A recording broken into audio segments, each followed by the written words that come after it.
Hello दोस्तों, आप सभी का मेरे YouTube चैनल ज्ञान पाठशाला 2.0 में फिर से स्वागत है। पिछले वीडियो में हम जो है पोषण के बारे में डिटेल में बताए थे और डिटेल में चले भी थे। आज हम बात करने वाले हैं पोषक तत्व के बारे में। पोषक तत्व क्या होता है दोस्तों की? पोषक जो तत्व होते हैं कुछ ऐसे पदार्थ होते हैं जिसको हम भोजन के रूप में ग्रहण करते हैं तो हमारे शरीर में पोषण होता है। जो पोषण की क्रिया होती है वो होती है। अब कौन कौन से पोषक तत्व होते हैं, किस प्रकार से होते हैं, उनसे क्या हम लोग को प्राप्त होता है, तो आज इसके बारे में डिटेल में जानकारी लेंगे। तो इस वीडियो को आप अंत तक जरूर देखेंगे। यहाँ पर देख लेते हैं दोस्तों, पोषक तत्व जो होता है यहाँ पर लिखे भोजन के आधार पर। तो जो भोजन होता है उस भोजन के आधार पर पोषक तत्वों को दो भागों में बांटा गया है। एक भाग होता है दोस्तों कार्बनिक भोजन और दूसरा हो जाता है अकार्बनिक भोजन। कार्बनिक भोजन और अकार्बनिक भोजन, आपको ये दो आपको समझ में आ गया होगा। जो पोषक तत्व है इन पोषक तत्वों को जो है भोजन के आधार पर बांटा गया। जैसे जो भोजन हम लोग करते हैं तो उसके आधार पर इसको बांटा गया है। अब एक भोजन जो हम लोग करते हैं वो कार्बनिक भोजन होता है और एक भोजन जो हम लोग करते हैं वो अकार्बनिक भोजन होता है। ये कार्बनिक भोजन क्या होता है, अकार्बनिक भोजन क्या होता है, इसके बारे में चलते हैं। तो जो कार्बनिक भोजन होता है, अब इसमें आप दो देख रहे होंगे कि इसमें कार्बन लगा है। कौन सा शब्द लगा है? कार्बन। अब ये जो कार्बन लगा है तो कार्बन का मतलब क्या होता है कि ये ऐसे पदार्थ होते हैं कि इनमें कार्बन की मात्रा होती है। जैसे कार्बन की मात्रा कैसे कर सकते हैं? अगर इनको हम जलाएंगे तो या तो ये काला अवक्षेप पड़ेगा या तो धुआं जो होता है काला वो निकलेगा। कभी कभी आप लोग देखे होंगे कि जो चावल होता है जल जाता है तो काला हो जाता है। गेहूं आप देखे होंगे तो गेहूं भी जलने के बाद कैसा हो जाता है? काला हो जाता है। तो काला होने का जो मतलब होता है वही होता है कार्बन। ये जो पदार्थ होते हैं इनमें कार्बन की मात्रा होती है। कहने का मतलब ये है, तो जब कार्बन की मात्रा होती है तो इसे कार्बनिक भोजन में रखा गया है। तो यहाँ तक दोस्तों आप लोगों को समझ में आ गया होगा। कार्बनिक भोजन मतलब जिन पदार्थों में कार्बन की मात्रा होती है या जो जलने पर कैसे हो जाते हैं? काले हो जाते हैं। जैसे मैं आप चावल गेहूं के बारे में बता दिए। अकार्बनिक भोजन, इनमें वे भोजन आते हैं, वे पदार्थ आते हैं जिनमें कार्बन होता ही नहीं है। अकार्बनिक तो यही ना बता रहा है। अकार्बनिक मतलब जिनमें कार्बन ना हो। तो ऐसे पदार्थ जिनमें कार्बन ना हो तो आप दोस्तों आप जानते हैं कि जो खनिज लवण होते हैं, जैसे में आपका कैल्शियम होता है, सोडियम होता है, पोटेशियम होता है, लोहा होता है, इनमें कार्बन की मात्रा बिल्कुल नहीं होती। ये तो दूसरे तत्व हो जाते हैं कार्बन को छोड़कर। अब जल देख लेते हैं दोस्तों, तो जल आपको पता होगा हाइड्रोजन और ऑक्सीजन दो से मिलकर बनता है। तो जल में भी जो है कार्बन की मात्रा नहीं होती है। तो ये जो तत्व होते हैं ये भी पोषक तत्व के अंतर्गत ही आते हैं, लेकिन अकार्बनिक वाले पार्ट में आ जाते हैं। तो कार्बनिक वाले पार्ट में कौन कौन से आते हैं दोस्तों? एक बार देख लेते हैं। कार्बनिक वाले में आपके 5 जो है पदार्थ आते हैं, जिसमें आपका पहला आता है कार्बोहाइड्रेट। ये जो मुख्य होता है ऊर्जा का स्रोत होता है। अगर कार्बोहाइड्रेट की अगर हम बात करें तो ये एक ऊर्जा का स्रोत है। अब कार्बोहाइड्रेट क्या होता है दोस्तों, इसके बारे में अभी डिटेल में चलेंगे। अभी इसके बारे में फिलहाल में थोड़ा सा जानकारी ले लेते हैं। कार्बोहाइड्रेट जो होता है चावल जो होता है, गन्ना होता है, गेहूं होता है, गुड़ होता है, चुकंदर होता है, ये सब खाने से कार्बोहाइड्रेट की मात्रा मिलती है। कार्बोहाइड्रेट करता क्या है शरीर में? तो ये ऊर्जा देता है शरीर में। ऊर्जा, वो भी इंस्टेंट एनर्जी देता है। मतलब कहने का मतलब ये हो जाएगा तुरंत ऊर्जा दे देगा। अगर आप कार्बोहाइड्रेट का सेवन कर रहे हैं तो आपको तुरंत ऊर्जा मिल जाती है। पहले के जो लोग होते थे कहीं दूर से जब आते थे घूम कर, जब थके हुए होते थे तो आप लोगों ने सुना होगा कि वो गुड़ का जो है पानी पीते थे, गुड़ खाकर पानी पीते थे। तो ऐसा पहले का प्रथा था। वो इसलिए था कि वो जब दूर से थक कर आते थे तो उनको जो है गुड़ दिया जाता था और गुड़ में जो है क्या मिलता है? कार्बोहाइड्रेट। ये तुरंत गुड़ खाने के बाद जो है एनर्जी आ जाती थी, तुरंत वो क्या होते थे फिर उतनी दूरी तय करने के लिए सक्षम हो जाते थे गुड़ खाने के बाद। तो इसलिए इसमें कार्बोहाइड्रेट है। वसा, दूसरा जो कार्बनिक भोजन में जो दूसरा पोषक तत्व आता है वो वसा होता है। वसा को दोस्तों इंग्लिश में जो है फैट बोलते हैं। अब वसा क्या होता है? तो वसा जो होता है तेल, घी, मक्खन खाने से बनता है। ये जो वसा होता है तेल और घी, मक्खन, ये सब का सेवन करने से हमारे जो शरीर में वसामय ऊतक होता है, उस वसामय ऊतक में जाकर ये स्टोर हो जाता है, जमा हो जाता है, जिससे थोड़ा बहुत जो होता है शरीर जो है मोटा होने लगता है। ये सारी चीजें हो जाती है। तो वसा भी जो होता है जो है पोषक तत्व में आता है। प्रोटीन देख लेते हैं दोस्तों। तीसरा जो है पोषक तत्व में प्रोटीन आता है। प्रोटीन क्या करता है? हमारे शरीर की जो है टूट फूट की मरम्मत करता है। कहीं पर चोट वगैरह लग जाता है, टूट हो जाता है, तो वहाँ पे जो है मरम्मत कौन करता है? प्रोटीन करता है। अब ये प्रोटीन किससे मिलता है? तो दलहन, जो जितनी भी प्रकार की जो दालें होती हैं, जो हम लोग दाल खाते हैं, वो दलहन में प्रोटीन मिल जाता है और फिर उसके बाद मिलता है सोयाबीन। सोयाबीन में प्रोटीन की मात्रा प्रचुर मात्रा, कहने का मतलब प्रचुर मात्रा में मिल जाती है। आगे से हम बात करते हैं विटामिन। विटामिन जो होता है दोस्तों ये रोगों से लड़ने की क्षमता देता है। हमारे शरीर में जो रोग हो जाते हैं उन रोगों से लड़ने की जो क्षमता होती है उस क्षमता को जो है विटामिन देता है। विटामिन किससे प्राप्त होता है? तो विटामिन प्राप्त होता है दोस्तों फल से और सब्जी से। जो हरी सब्जियां होती हैं वो और जो फल होते हैं वो, इसको खाने से, इनका सेवन करने से जो विटामिन प्राप्त होता है। अगला होता है दोस्तों न्यूक्लिक अम्ल। ये न्यूक्लिक अम्ल भी एक प्रकार का पोषक तत्व में आता है और ये न्यूक्लिक अम्ल जो होता है ये भी फल खाने से और सब्जी खाने से मिल जाता है। अगर बात करें एनर्जी की, ऊर्जा की, इसमें जो ऊर्जा होता है वो कार्बोहाइड्रेट से भी मिल जाता है। कार्बोहाइड्रेट से भी ऊर्जा मिल जाती है। कितनी ऊर्जा मिल जाती है? तो आपको पता होगा दोस्तों 4 कैलोरी। कितनी कैलोरी? 4 कैलोरी। 4 कैलोरी ऊर्जा मिल जाती है। बात करें अगर वसा से, तो वसा से भी ऊर्जा मिलती है, ज़्यादा से ज़्यादा ऊर्जा मिलती है। अगर सबसे ज़्यादा ऊर्जा की बात करें तो वसा सबसे ज़्यादा ऊर्जा देता है। कितने कैलोरी देता है ऊर्जा? तो 9 कैलोरी देता है दोस्तों। कितने कैलोरी? 9 कैलोरी। वसा से हमें जो है 9 कैलोरी ऊर्जा मिल जाती है। अगर बात करें प्रोटीन की, तो प्रोटीन भी ऊर्जा देता है। ये भी एक जो है ऊर्जा का स्रोत होता है। इसमें भी दोस्तों 4 कैलोरी ऊर्जा मिल जाती है। इन सभी से जो है ऊर्जाएं मिलती है। ये सब ऊर्जा के स्रोत होते हैं, ऊर्जा जो है एनर्जी के सोर्स होते हैं।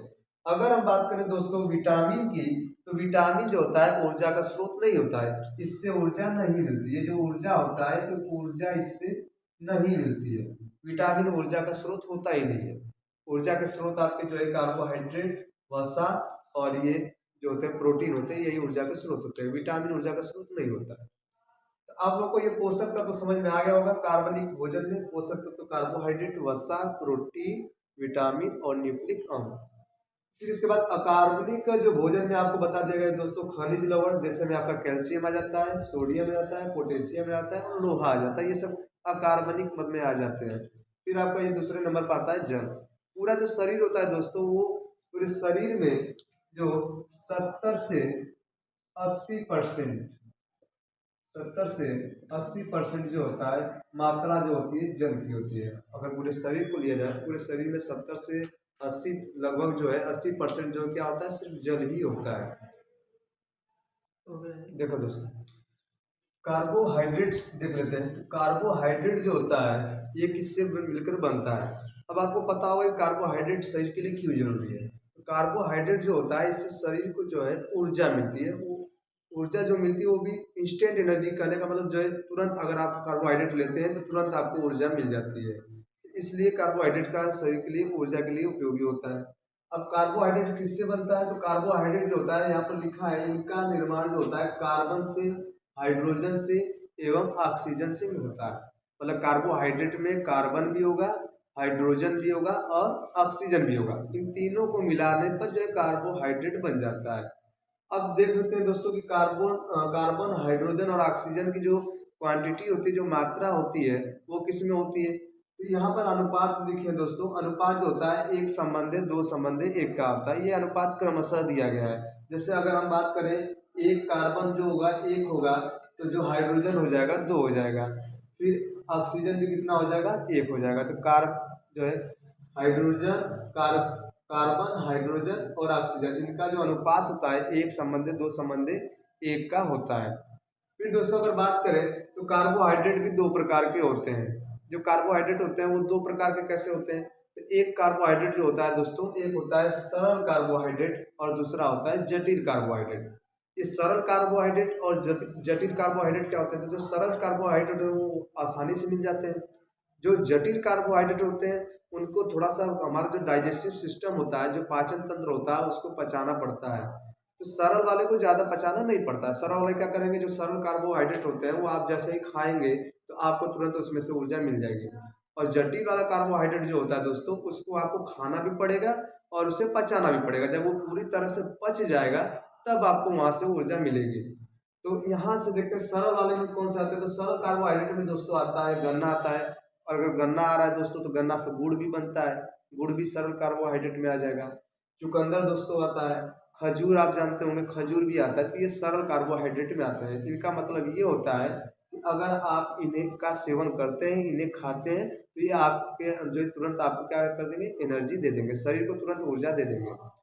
जटिल वाले में देखते हैं दोस्तों, तो जटिल कार्बोहाइड्रेट जो होता है इसमें आपका जो गेहूं आता है, आलू आता है, मक्का आता है, चावल और साबूदाना आता है। ये कार्बोहाइड्रेट जो होते हैं दोस्तों, अगर आप इनका सेवन करेंगे तो पहले आपका पाचन तंत्र इनको क्या करता है, पचाता है। जब इनको पचा लेगा, पचाने के बाद तब वहाँ पर ऊर्जा देता है। सबको पता होता है जो दोस्तों, जो ऊर्जा की जो इकाई होती है उससे जो है ये ग्लूकोज के नाम से जानते हैं, जो कोशिका का ईंधन होता है, मतलब जो कोशिकाएं हमारे शरीर के अंदर होती हैं, तो उस कोशिकाओं में जो ईंधन होता है ऊर्जा का, तो वो उसे ग्लूकोज के नाम से जाना जाता है। तो यहाँ पर दोस्तों जो ये सब ऊर्जा के रूप में जाकर स्टोर होते हैं, जमा होते हैं, तो ग्लाइकोजन के नाम जो है ग्लाइकोजन के रूप में जमा होते हैं। अगर आपसे कहा जाए कि जो है पचने के बाद ग्लूकोज किससे किससे बनता है, तो ग्लाइकोजन के द्वारा जो है जमा हो जाता है। अब अगर बात करें ये कार्बोहाइड्रेट का कार्य, कि हमारे शरीर में कार्बोहाइड्रेट का कार्य क्या है, क्या कार्य करता है, शरीर में क्या इफेक्ट पड़ता है, क्या फायदा करता है, तो इसका कार्य दोस्तों हो जाता है ये सभी जीवों को ऊर्जा देता है। मतलब ये सभी, इसका काम क्या है, सभी जीवों को ऊर्जा देना। दूसरा कार्य देख लेते हैं दोस्तों, कि पौधों में मंड जो होता है, मंड के रूप में, तथा जंतुओं में ग्लाइकोजन के रूप में संचित होता है, इकट्ठा होता है। अब दोस्तों पौधों में मंड के रूप में, मंड क्या होता है, मंड को दोस्तों स्टार्च कहते हैं, या कह सकते, जो स्टार्च नहीं समझ में आया हो तो समझ सकते हैं, जो अनाजों का जो छिलका होता है उससे मंड कहते हैं। जैसे में आप गेहूं का जो छिलका होता है उसे चोकर कहते हैं, तो वैसे ही जो है जो अनाज होते हैं जिनको भोजन के रूप में लिया जाता है, तो उनके जो छिलके होते हैं उनको मंड बोलते हैं, और हिंदी में शर्करा बोलते हैं, सॉरी स्टार्च बोलते हैं। इसके रूप में संचित होता है। और जो जंतु होते हैं उनमें जो होता है ग्लाइकोजन के रूप में, पौधों में तो शर्करा के रूप में हो जाएगा, जंतुओं में हो जाता है ग्लाइकोजन के रूप में। ये जो ग्लूकोज होता है ग्लाइकोजन में बदल जाता है, तो ग्लाइकोजन के रूप में जो है संचित हो जाता है।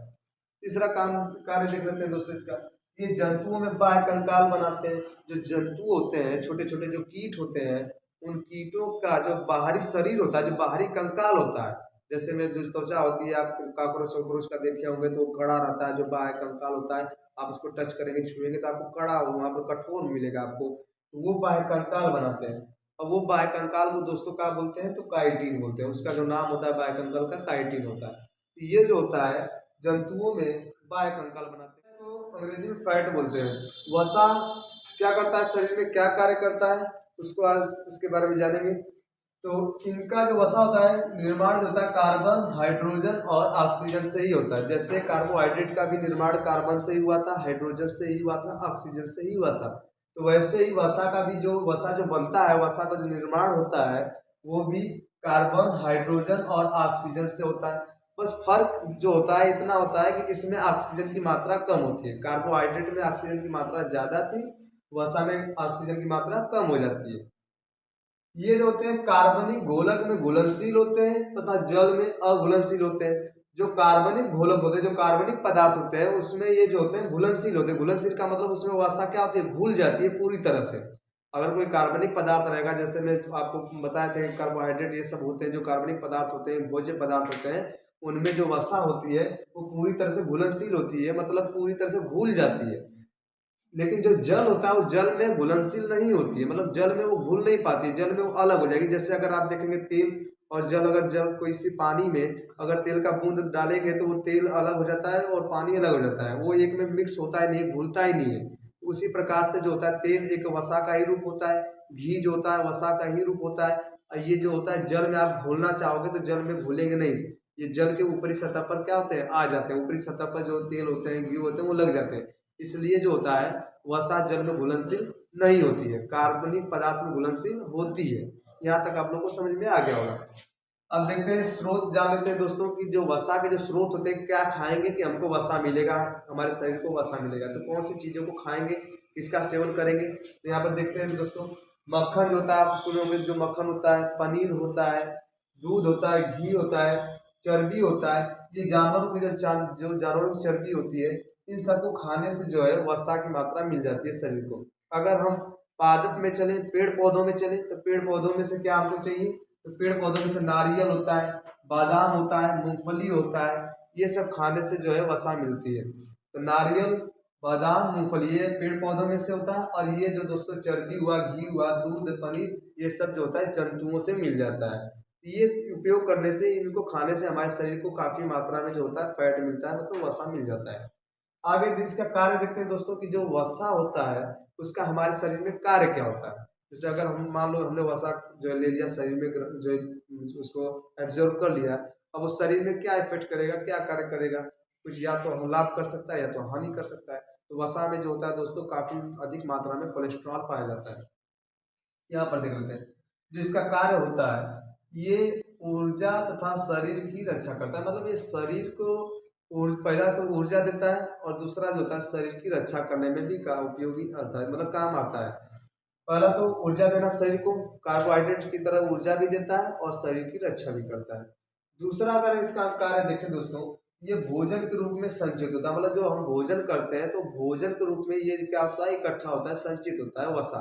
और अगर इसमें देखें तो शरीर के अंदर जो फैट टिश्यू होते हैं, फैट टिश्यू कहने का मतलब दोस्तों जो वसामय जो ऊतक होते हैं, उसी में जाकर ये क्या होता है, स्टोर हो जाता है, जमा हो जाता है। जगह जगह पे जहाँ वसामय टिश्यू होते हैं, वसामय ऊतक होते हैं, तो वहाँ पर स्टोर हो जाता है। जैसे आप कभी जो खूब मोटे ताजे लोगों को देखे होंगे, तो मोटे ताजे जो लोग होते हैं उनमें जो वसा होती है वही टिश्यू में जाकर इकट्ठा हो जाती है, ऊतक में इकट्ठा हो जाती है, जिससे उनके जगह जगह पर मांस के जो लोथड़े होते हैं वो निकल जाते हैं।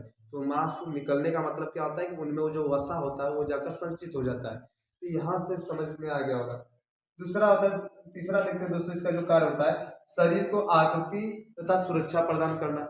अब ये जो होता है इसके वजह से शरीर की जो आकृति बनती है, जैसे अगर वसा जब बढ़ जाता है तो शरीर में डिजाइन, मतलब कहने वाला जो आकृति होती है, आदमी मोटा होने लगता है, आकृति बनने लगती है। और जब आकृति बनने लगती है तो दूसरा दोस्तों होता है सुरक्षा प्रदान करता है। मतलब जब ज़्यादा मांसपेशियाँ हो जाएंगी तो वहाँ पर आपका जो बॉडी जो शरीर होगा उसकी क्या करेगा, सुरक्षा करेगा। चोट वोट जो ज़्यादा नहीं लगती है, ज़्यादा मोटे आदमी को देखोगे तो ज़्यादा चोट नहीं लगता है, क्योंकि उनमें जो वसा होता है वो ज़्यादा होता है। चौथा काम देख लेते हैं दोस्तों, इसका जो चौथा कार्य होता है, ये विटामिन ए, डी, ई के विलायक का कार्य करता है। अब जो विटामिन होते हैं आप लोगों को पता है दोस्तों कि विटामिन जो होते हैं, ए होता है, बी होता है, सी होता है, डी होता है, ई और के होता है। लेकिन अगर उसमें बात करें तो जो वसा में घुलनशील विटामिन होते हैं वो आपके ये 4 विटामिन होते हैं, ए, डी, ई, के, ये वसा में ही घुलते हैं। तो इनके घुलने का कार्य करता है। विलायक का मतलब दोस्तों हो जाता है घोलना। इन विटामिनों को जो होता है वसा घोलने का कार्य करता है। यहाँ पर देख लेंगे तो जो विटामिन होते हैं ए, डी, ई के, इनके विलायक के रूप में कार्य करता है, मतलब इनको घोलने का कार्य करता है।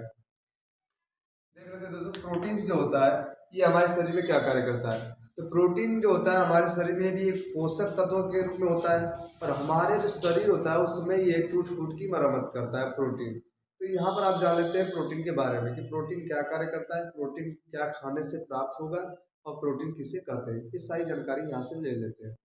तो देखते हैं दोस्तों प्रोटीन का जो निर्माण होता है वो कार्बन, हाइड्रोजन और ऑक्सीजन, नाइट्रोजन से होता है। मतलब इसमें जो प्रोटीन में जो होते हैं कौन कौन से तत्व पाए जाते हैं, तो प्रोटीन में जो होते हैं कार्बन भी होता है, हाइड्रोजन भी होता है, ऑक्सीजन भी होता है और नाइट्रोजन भी होता है। ये सारे तत्व मिलकर प्रोटीन का निर्माण करते हैं, बनाते हैं।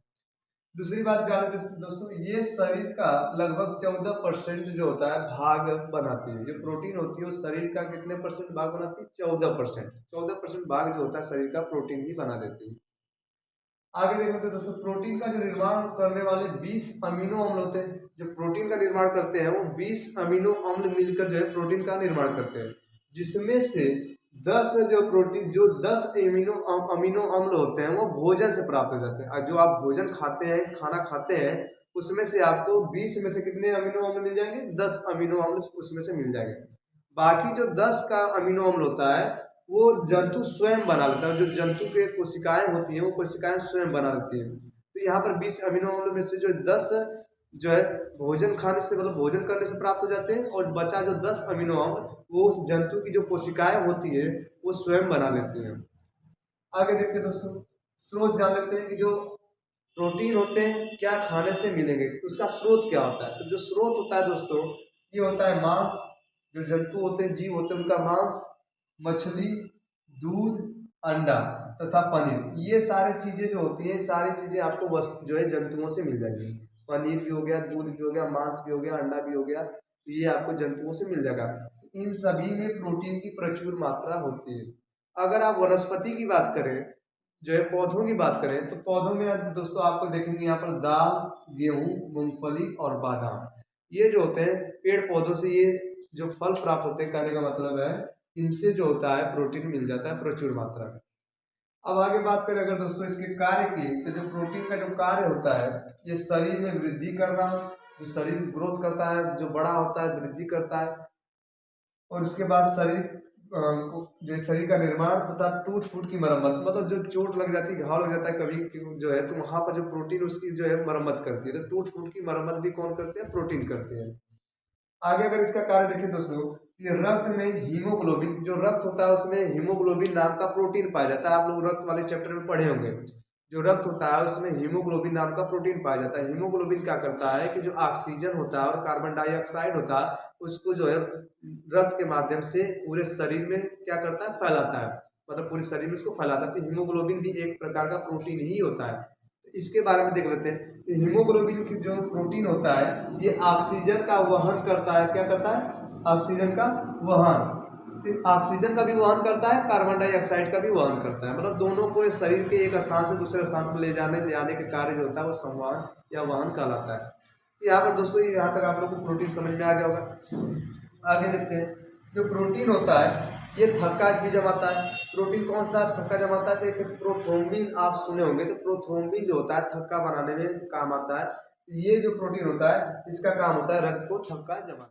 खनिज जल तथा खनिज लवण के बारे में बात करते हैं दोस्तों। जल तथा खनिज लवण जो होता है ये अकार्बनिक भोज्य पदार्थ में आप लोगों को बताया गया था कि ये जो होते हैं जो भोजन का जो दूसरा पार्ट होता है अकार्बनिक भोज्य पदार्थ, उसमें खनिज तथा जल आते हैं। मतलब इनमें कार्बन की मात्रा होती ही नहीं है। तो ये कार्बन की मात्रा जब नहीं होती है तो ये इनका शरीर में क्या कार्य है, इसके बारे में देख लेते हैं। तो जो खनिज लवण होते हैं वो शरीर में 3 से 4% होते हैं। मतलब जो पूरा शरीर होता है उस पूरे शरीर में खनिज लवण जो होते हैं 3 से 4% होते हैं पूरे शरीर का। उसके बाद देख लेते हैं दोस्तों खनिज लवण में होते क्या क्या है। तो खनिज लवण में जो होता है कैल्शियम होता है, सोडियम होता है, पोटेशियम होता है, मैग्नीशियम होता है, लोहा, कार्बोनेट, सल्फेट, क्लोराइड, ये सारे जो तत्व हैं ये खनिज लवण में आते हैं। जैसे मैं फिर से देख लेते हैं, कैल्शियम, सोडियम, पोटेशियम, मैग्नीशियम, लोहा, कार्बोनेट, सल्फेट, क्लोराइड, ये सारे जो तत्व होते हैं ये खनिज लवण में आते हैं। पूरे शरीर में कितने परसेंट होते हैं? 3 से 4% होते हैं। आगे देख लेते हैं दोस्तों, जो दूसरा जल होता है, जल इसका जो सूत्र होता है H2O, वो आप लोगों को पता होगा। अब इसमें देख लेते हैं जो जल होता है 70 से 80% भाग होता है पूरे शरीर का। जो अगर हम बात करें पूरे शरीर की, तो पूरे शरीर में 70 से 80% सिर्फ क्या होता है? जल ही होता है। अब जल का कार्य क्या होता है दोस्तों शरीर? तो जल का जो कार्य होता है शरीर के ताप को नियंत्रित करना। ये शरीर के जो टेम्परेचर होता है, बॉडी का टेम्परेचर होता है, ताप होता है, उसका जो है कंट्रोलिंग करता है, मतलब नियंत्रित करता है। इसके बाद देखते हैं दोस्तों खनिज लवण का कार्य। तो खनिज लवण का कार्य क्या होता है? तो जीव द्रव्य जो होते हैं उनके पीएच मान को ये जो है संतुलित करता है। जो खनिज लवण होता है ये पीएच मान जो होता है जीव द्रव्य का, उसके पीएच मान को क्या करता है? नियंत्रित करता है, संतुलित करता है। आगे दोस्तों देख लेते हैं कि खनिज लवण का और क्या क्या कार्य है। कि हृदय स्पंदन, मतलब हृदय की जो गति होती है उसको कम या ज़्यादा जो होते हैं स्पंदन होता है उसको नियंत्रित करना।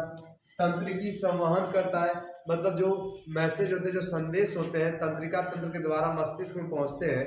ये तंत्रिका तंत्र द्वारा जब मस्तिष्क में पहुंचते हैं तो इसके ऊपर भी नियंत्रित कौन करता है? खनिज लवण करता है। पेशीय संकुचन करता है। पेशीय का मतलब तो दोस्तों होता है जो मांसपेशियां होती है, संकुचन का मतलब जो इस तरह फैलाते हैं, जो फिर जो है सिकोड़ते हैं, फैलाते हैं फिर सिकोड़ते हैं। तो इसमें संकुचन का कार्य कौन करता है? तो खनिज लवण करता है। मांसपेशियों में संकुचन का कार्य कौन करता है? खनिज लवण करता है। इसके बाद देखते हैं दोस्तों इसके साथ साथ और कौन कौन से कार्य होते हैं। ये अस्थियों का निर्माण करता है। जो हमारे शरीर में जो हड्डियां होती हैं आपको लोग पता होगा कि फास्फेट और जो है कैल्शियम के आधार से बनता है। मतलब कैल्शियम भी होता है, कार्बोनेट भी होता है और फास्फेट भी होता है। तो इनके मिलने से हड्डियां बनती है, बोन्स बनते हैं। तो कहाँ ये अस्थियों का निर्माण भी करता है। दांत जो होते हैं दोस्तों, दांत का भी निर्माण करता है। और इसके बाद रक्त जो होता है तो रक्त का भी निर्माण करता है। तो ये जो होता है, ये खनिज लवण जो होता है ये अस्थियाँ मतलब जो हड्डी होते हैं उनका निर्माण करता है, दांतों का निर्माण करता है और रक्त का निर्माण करता है। तो ये आपका ये फुल कॉन्सेप्ट इसमें आप लोग का हो गया। अगर ये वीडियो पसंद आया हो, समझ में आया तो लाइक और सब्सक्राइब जरूर करिएगा।